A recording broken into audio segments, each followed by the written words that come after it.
US-based company. I think the biggest offices are in California, Singapore, Beijing, London, and just mentioned to Eero that last time I was this building, I was doing 7 years ago. I was doing a proof of concept for Red Hat OpenShift to run Kubernetes at OP. That didn't fly, but yeah, that's a different story. It's actually just got an information that I work in a production engineering team. I think there are 15 people around the globe. And what we do in the team is we basically keep the platform running, one section of that. And I'm speaking here about deployments. In our team, two other persons are talking this month, one in HAProxyConf, one in FinOpsConf. So it kind of explains pretty well how much things we touch in production engineering and consent to infra.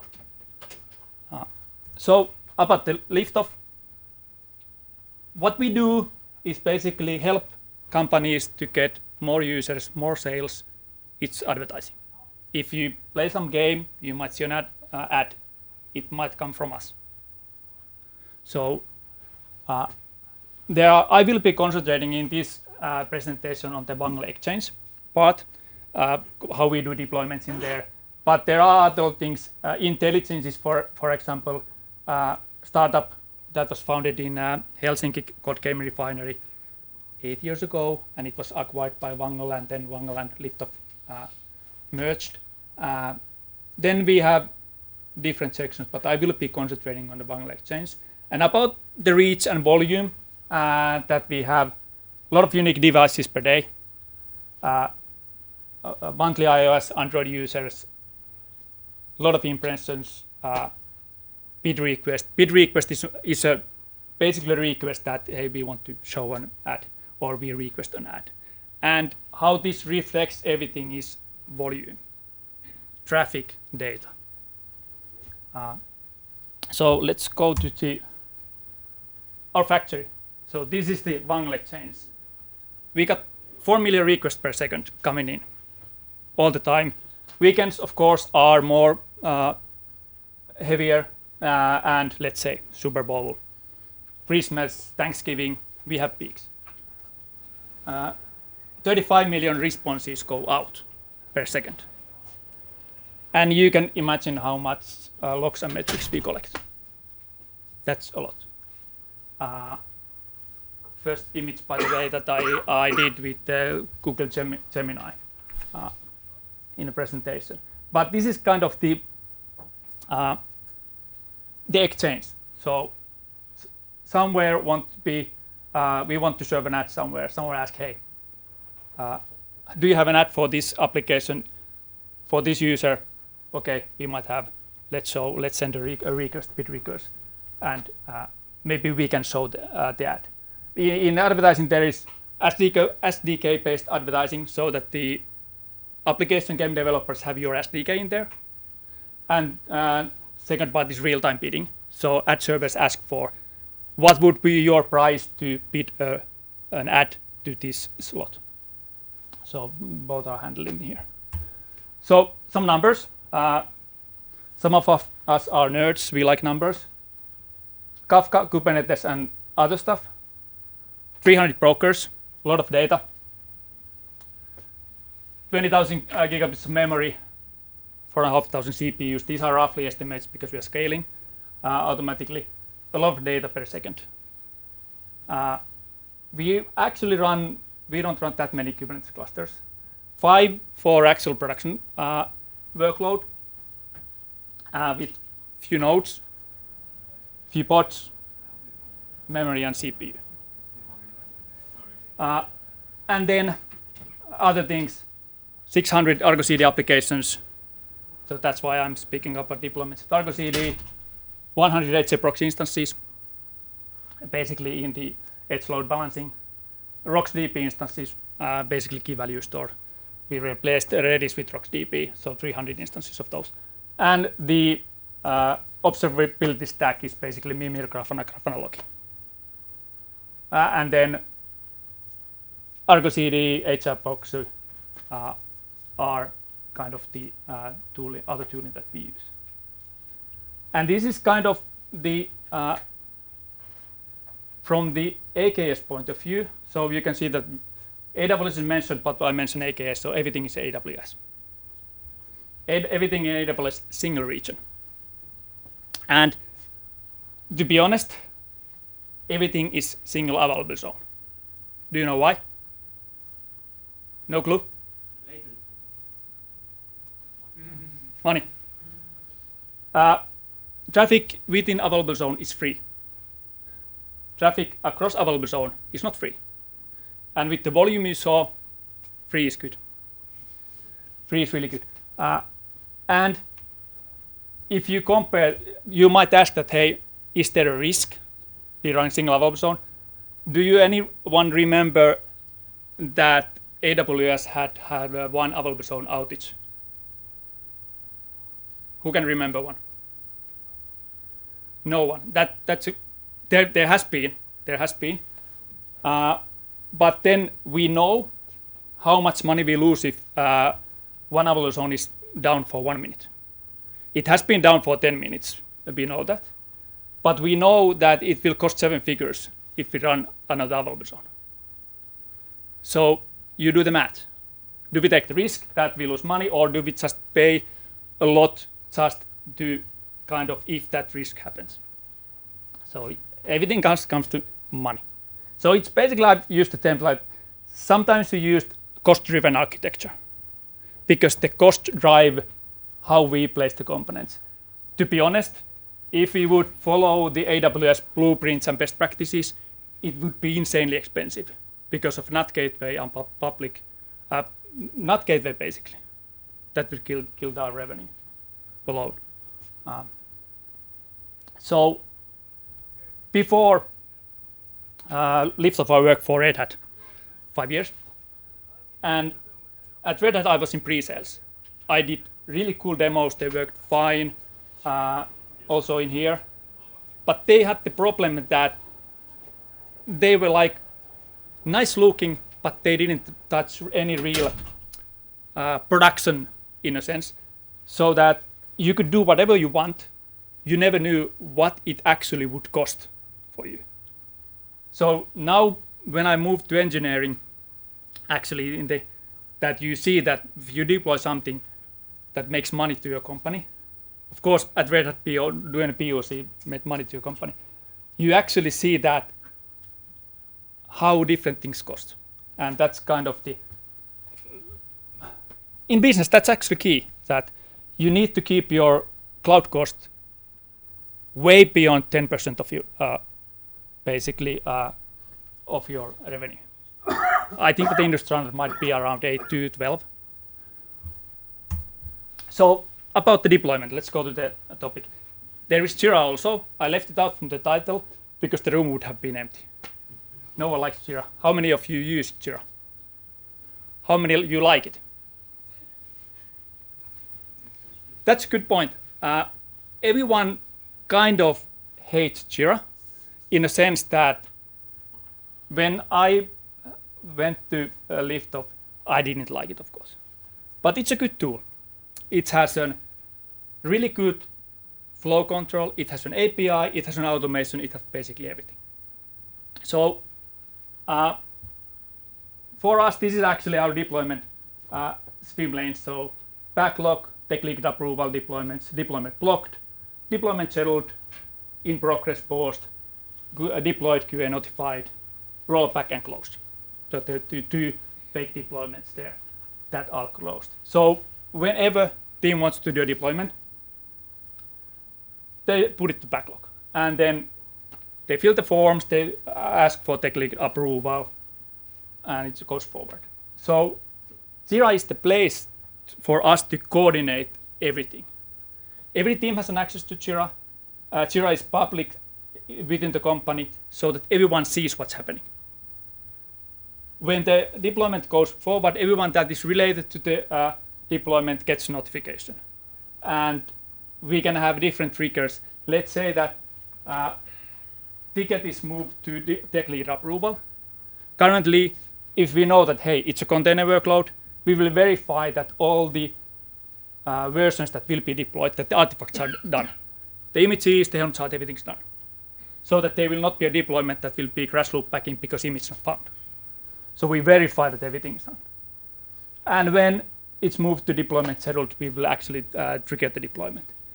The GitHub Actions is there, basically a proxy. Because we use ArgoCD. ArgoCD is private network.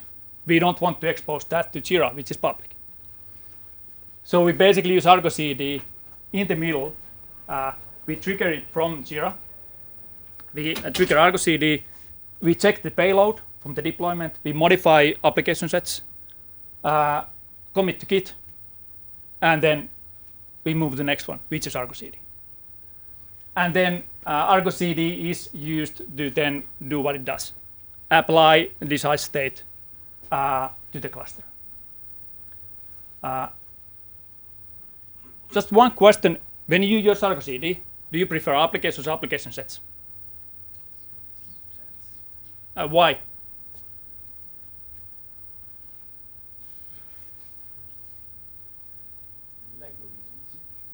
Yeah, there is. It was like we kind of also had that. Everyone wants to use application sets. Someone wants to use applications because they are simple. You don't have the templating. You have the extra structures, and so we rely heavily on application sets just because we want to deploy the same stuff so many places. That's the main reason, and with possible different configurations. And it's kind of that we maintain the AKS cluster with Terraform. So when we create an AKS cluster, we don't do that pretty often, so we don't need to scale clusters. But when we do, when the cluster is created, it's automatically integrated to our ArgoCD. So that ArgoCD exactly knows when there is a new cluster, it's there, and based on their cluster labels, the workload that should be there would be automatically deployed. So the application sets is a key to us. So what the GitHub action actually does, it just modifies application set target revision. It actually doesn't do anything else. And then once ArgoCD is happy, Argo rollouts kicks in, because that's the only simplest way to do canary deployments. So that the ArgoCD handles the canary deployment based on whatever the engineering team wants to have their strategy. Is it 10%, 50%, 100%? Is it automatic pause or whatever? We are looking into automatic analysis so that we could do analyzing better during the deployment, like first 1 or 2% during the deployment, and do automatic rollback if something is terribly wrong. But we haven't seen a real reason for that. And because the engineering teams, when they look to the deployment, it cannot be automated, the kind of, is this a good deployment or not? So this is basically the stack. And what are the important pieces in here? So observability. When I joined Liftoff, I was amazed the amount of metrics, alert, dashboards, and everything. So nothing could be done without all that. So now if I say someone that is starting to deploy or build some stack or application or service, build the observability first. Have that in there, because when team does a deployment, it uses the same amount of memory as the last version, fine. Same amount of CPU, fine. No crash loopbacks. Everything looks nice, and that's kind of easy parts. But then, what actually is a decision for the team to do? Hey, this is not a good deployment. We need to do a rollback, and that's basically money again. If they see that this new deployment creates less revenue, they will roll back, because all the code that they deploy, it's somehow linked to the business that we do. It might be a code or a model that is deployed that tries to serve the ads better. If it's not towards better ad serving, it will be rolled back. And it will be studied, and then next release. So observability, and that's basically the hardest part in there, that you kind of need to build the observability stack so that you actually know that what money line this deployment reflects to. Like shifting cost left might be think that shifting income left also is good, that the team knows how their deployment affects the money. And also the team also knows the costs. They know how much resources it uses. They know how is it different than like a previous version. They can compare everything of these, and then let's say in 10% they see, hey, this is not a good deployment, we'll roll back, or 50%. Or they might do full 100%, run one day and do a rollback. It might happen. And that's just a normal day. So for us, rollback is just deployment backwards. When we do a rollback, we just do a deployment on previous version. It's nothing that we do like Argo rollout history or replica set history. We just deploy the previous version of the health chart because it's easy.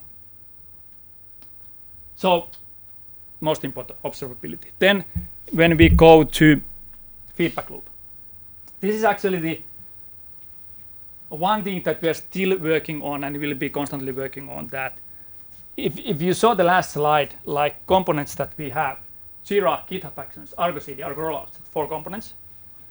The team needs to know that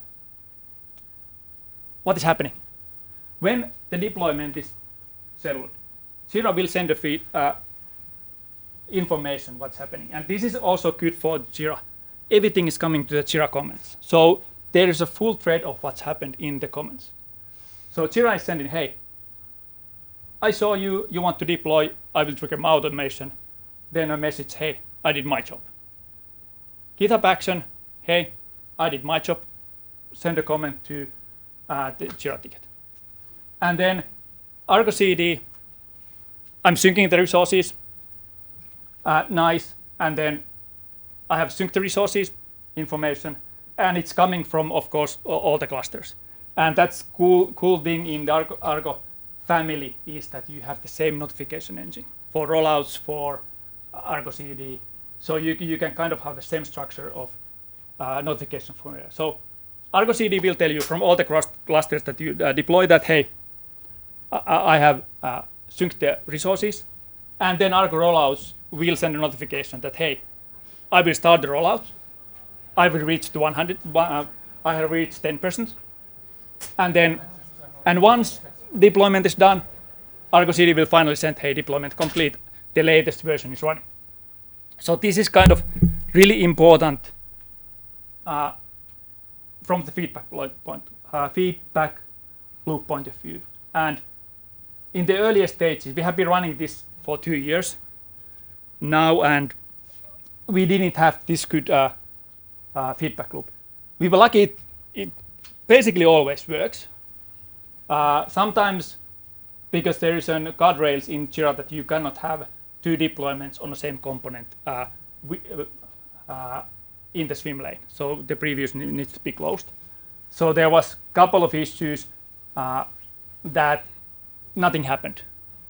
Then we kind of sit down with the teams and, hey, you need to know more. And now we have all the stages tracked so that if something doesn't work, team knows, hey, I didn't see this message, so this is failed. So that is important. Freedom of responsibility is, it's good for always, and the production engineering team where I am, we maintain the deployment automation. We basically have 2 rules for the engineering teams. Have a Helm chart, have an image. Publish the package and publish the Helm chart to ECR, and publish the image to ECR. That's all. When they comply to these, they can use the deployment automation. Whatever happens before packaging the Helm chart, it's up to the engineering teams. We don't care. We don't want to go there that you need to build your images just like these, or it's the freedom that they have to do their daily work. They know it better than us, so there is no kind of, we don't go to them and hey, you should build like this. I would like to do that, but that's not the case. So when they deploy, we deploy always a Helm chart. Always Helm chart, so that makes it basically very easy to roll back, because we can just deploy the same Helm chart with the previous version, or go how many versions we want back, because that's one artifact. We're not deploying container image, we are deploying in a Helm chart. And the Helm chart is not in, it's kind of immutable, so you cannot, it's fixed, this is the release, and that's it. There is also, you know that not all deployments are containers, so we are also integrated Argo workflows in there, so that if team wants to have during the deployment, do like web application S3 files copies, they can build an Argo workflow to basically run same time as the deployment to do the copying, so that you kind of release the static web files at the same time as you release the containers. So, yeah. We have done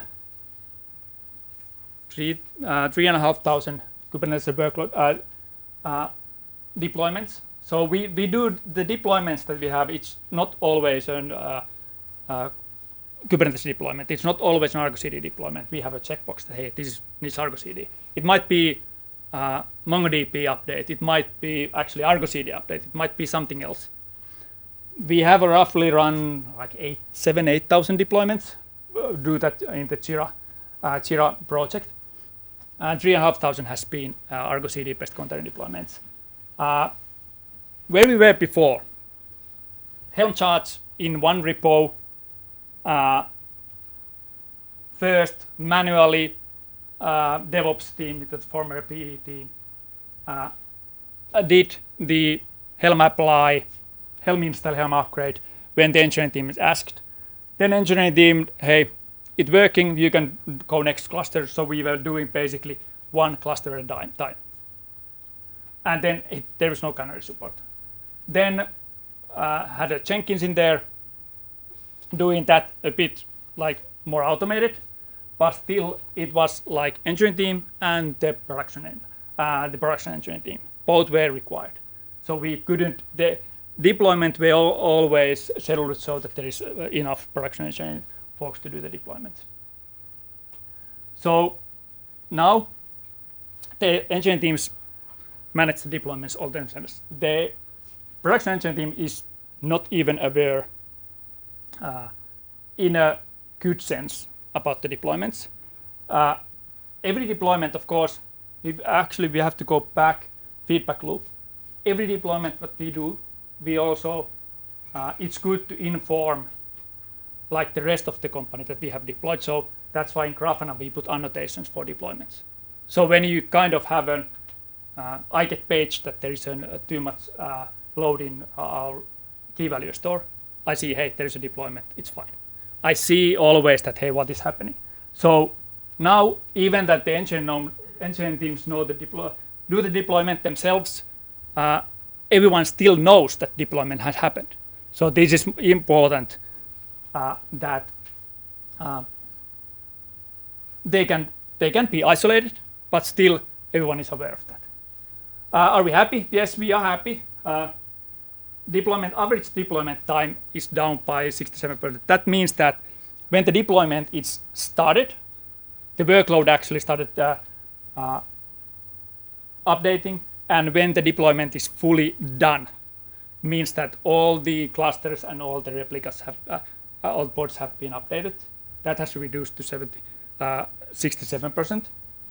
So that basically gives possibility to do more deployments, but basically it is twice a week. We don't need to do more, but even the deployment rate has improved, and of course the deployment failure rate has dropped by 32%. And also now when we Our environment is also unique in a sense that in the cluster that we have, it's 5 production clusters and then 1 staging cluster. The staging cluster runs 1% of the production traffic, always. So when we go to a deployment, that build has already seen production traffic. And when you saw the volume, 1% is a lot. So there is not that many failed deployments from code point of view. It's failed because it didn't kind of clear the business needs. So it didn't make a good amount of money. So in a sense, we are not looking deploy failure rate that much, because deployment failure is not in a like it's bug, it doesn't work, crash loop packing.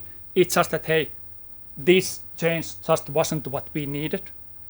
So it was kind of successful deployment, but from the business point of view, it didn't work. And then key takeaways, like how we have worked in the PE team, is that our working in silos. That was actually, I have learned this in a couple of projects that I have built, that when you build something, we have built the deployment automation. That's roughly half of the job. The next half is to actually get the teams to use that. There was the same in the keynote that, hey, if you build something but you miss key features, they don't use it, like the SSH cell. That you need to kind of get the teams involved early, and when something is done, you go that thing, that project, that whatever it is, through with the team, that they really understand how it works, and you will hand in hand walk them through the first deployments, and you kind of learn them. That is really important. If you just build something in your own desk and hey, these are new deployment automation, start using it, not gonna happen. Continuous innovation, that was also actually the keynote. It's that what was better than stagnation? Yeah, improvement is better than stagnation. Like always keep improving, like how you run your infra. We had a working deployment, but it wasn't as good as we wanted. We had a good stuff in there, but we added more feedback. It was working, but we still added like artifact verification. So it's things that something, when it works, it might be just average, but you need to kind of make it better. And also we have had a good examples of, like earlier we used, I cannot even remember what was the metrics company that we used, but it was external metrics company. We actually started a project that took a long time to run in-house Grafana stack instead of having taking the metrics from as a service. We used key value store from AWS. Now we are running RocksDB on-premise, hosting it ourselves. So this might seem that, hey, it's not going to happen, we will not do that. But if you take like 1 year, 2 years, 3 years, it makes sense that you move slowly towards the other solution that will be better for the future. And I come back to the costs. Understand the costs. Like in good example for observability. You know that CloudWatch, AWS, you have CloudWatch metrics. We have the Grafana stack. We could integrate CloudWatch metrics in there, but if you do it wrong way, it will be really expensive. So you need to understand that what is causing costs in your company. For example, every team knows what is their service full cost. Traffic, data transfer, S3, EC2, everything. And also we always know that what does it cost to serve million ads. So we know the whole stack cost, that how much it costs. So this is really important. Developers can go that, hey, our new deployment is actually our new version is more expensive than the previous version. Why is that? Okay, CPU is more. Maybe that's it, or it sends more traffic. Understand how your infra works so that you can understand the costs. Thank you. Couple of links. You can reach me in LinkedIn or just send an email. You can catch me also outside if you want to have a chat about the topic. Thank you. We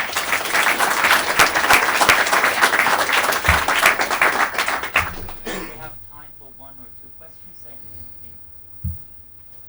Yeah, thanks. Very interesting talk. Evoked a lot of questions.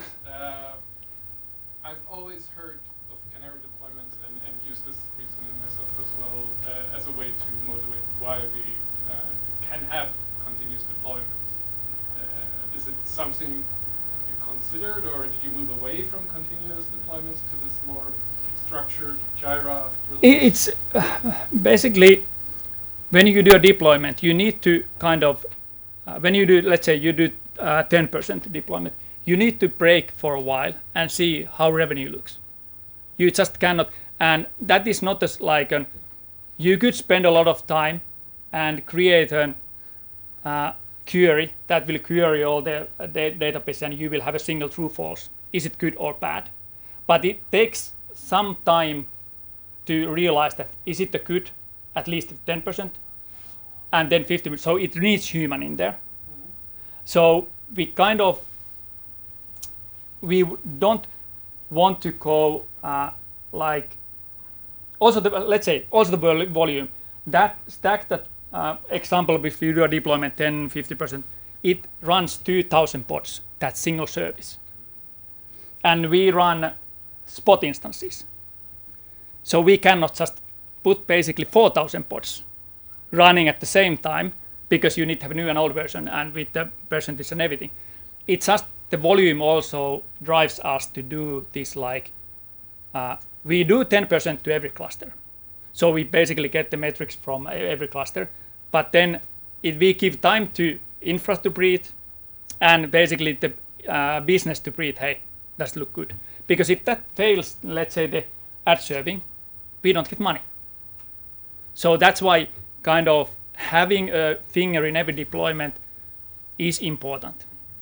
So we just cannot, of course, we do staging deployment, for example, that's an automated. Master is automatically deployed to staging, and it runs 1% of production traffic. So we use that, but when we do at scale, we need to have a human in there.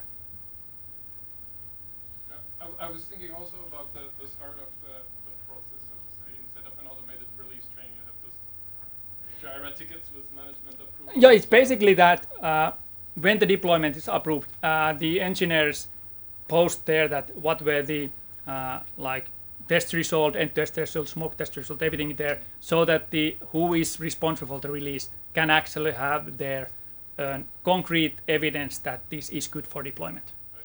Yep. Thank you. Okay, I think that was it. Okay. Thank you very much.